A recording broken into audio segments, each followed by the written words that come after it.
Gracias, señor presidente, compañeras y compañeros senadores. Dice Eduardo Galeano, cito: hay una guerra extraña, una que es hipócrita y que empezó en el siglo XIX cuando la reina Victoria de Inglaterra impuso el consumo de opio en China mediante una guerra de 30 años y que hoy se ensaña en México, la del narcotráfico. En esta guerra, unos ponen la nariz y otros ponen los muertos, unos declaran la guerra y otros reciben los tiros. Se cierra la cita. Miles de compatriotas inocentes, niños, niñas, jóvenes, mujeres, ancianos, trabajadores y trabajadoras, profesionistas, amas de casa, universitarios, periodistas, líderes y luchadores sociales, campesinos, migrantes, maestros, comerciantes, empresarios, transportistas, médicos, soldados y marinos de la República, síndicos, regidores, presidentes municipales, diputados federales y candidatos a puestos de elección popular de todos los niveles, son víctimas permanentes de la incertidumbre social y de la pérdida de autoridad del Estado mexicano. Un ejemplo actual: el control por parte de la delincuencia de los municipios metropolitanos del Estado de México.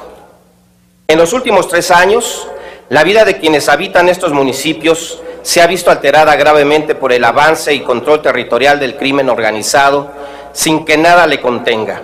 Ellos, los delincuentes organizados y especializados en diversas facetas del crimen, avanzan en la modernización de sus formas de actuar, mientras que las instituciones del Estado se rezagan. Es un hecho comprobable de la simple lectura de las noticias diarias que los cárteles de la droga y las bandas de delincuentes de diverso calibre están utilizando tácticas de terror para intimidar a la población civil. La pérdida del monopolio del ejercicio legítimo de la fuerza por el Estado deriva invariablemente en violencia y en rompimiento de la estabilidad social. Es necesaria la reafirmación de una cultura de la legalidad, una barrera ética y política entre la sociedad y los delincuentes, un espacio que haga posible que la comunidad social tome la conciencia de la crisis a fin de que la comunidad político-institucional, el gobierno, ponga las cartas racionales y correctas sobre la solución inmediata del asunto.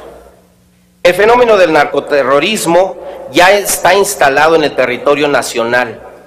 Su rostro se observa cotidianamente: coches bomba, cuerpos decapitados, colgados en la vía pública, granadas lanzadas contra instalaciones de seguridad pública o militares, mensajes amenazantes contra autoridades de todo nivel y ahora el uso tanto de Internet como de la voz pública para sembrar el rumor y aterrorizar a la población.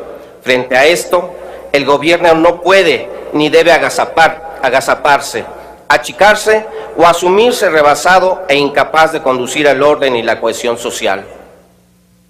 Las mafias delincuenciales en México han venido construyendo toda una estrategia de terror material y mediático que impacta sustancialmente en la sociedad. Los criminales buscan amedrentar a la ciudadanía en razón de que una comunidad envuelta en pánico es más fácil de controlar, someter y agredir. Se trata no solo de desestabilizar al gobierno, sino de sumir a la comunidad en un miedo permanente, hecho relevantemente peligroso cuando se conjuntan las metas del negocio criminal con las del interés político. Hoy, más que nunca, requerimos de acciones de gobierno que pongan énfasis en el desarrollo social y en el bienestar económico y en la formación de auténticos organismos de inteligencia de altísimo nivel que permitan obtener diagnósticos de cómo están actuando las mafias del crimen organizado y cómo su desempeño pone en riesgo la seguridad nacional y la viabilidad de la República.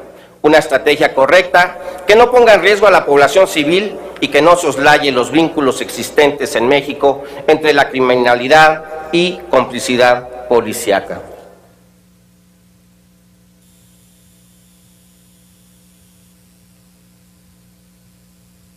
La noche del miércoles pasado, Nezahualcóyotl durmió en la zozobra. El jueves, como en un preludio del estado de crisis consecuencia del rumor, el comercio canceló sus actividades, negocios de todo tipo habían cerrado sus puertas y cancelado toda actividad económica.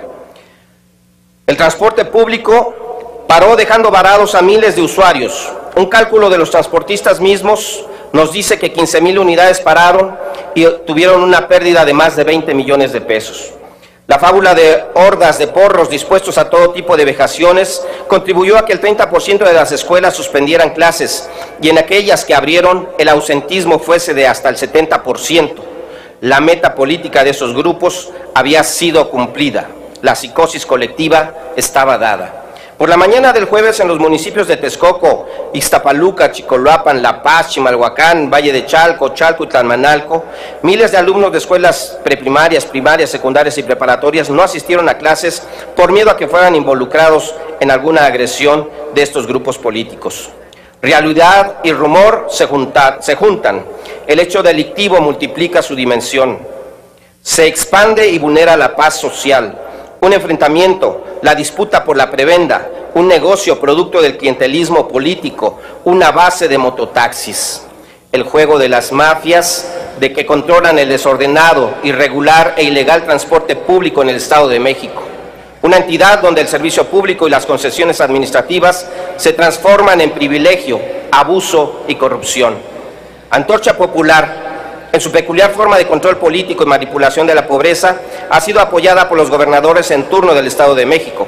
El beneplácito de la autoridad y la accesión a la presión ejercida por esta organización ha dado por resultado el control territorial de varios municipios del Estado de México, invasión y despojo de predios, venta irregular de terrenos en el vergonzoso abuso de la necesidad de vivienda y la manipulación política de los más pobres son Señor formas senador, de ejercicio informo cotidiano. que su tiempo se ha agotado. Voy hacia la conclusión, señor presidente. En suma, actos delictivos en la zona oriente del Estado de México ponen en riesgo la vida económica, social y comunitaria de sus habitantes. Es necesario que los gobiernos federal, del Estado de México y de sus municipios actúen con firmeza en el combate a los grupos criminales que azoran esta zona. Por lo anterior, me permito someter a consideración del Pleno de esta honorable Cámara de Senadores la siguiente proposición con punto de acuerdo. Primera, el Senado de la República solicita al gobernador constitucional del Estado de México informe a esta soberanía la causa y el estado que guarda el conflicto de transporte público en el municipio de Chicoloapan a raíz de los hechos ocurridos el día 4 de septiembre del año en curso en dicho municipio.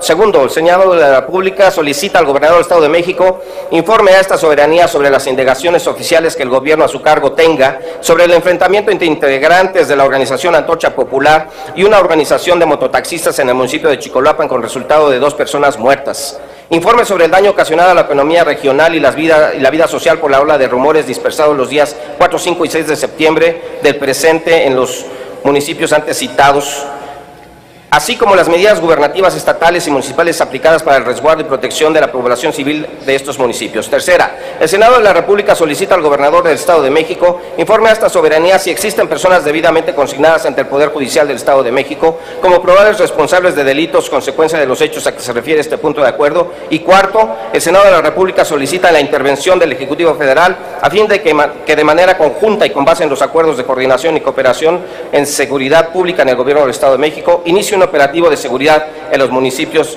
de la zona metropolitana. Es cuanto. Muchas gracias. Gracias, señor senador Luis Sánchez Jiménez. Túrnese en su momento a la Comisión de Seguridad Pública. Se le concede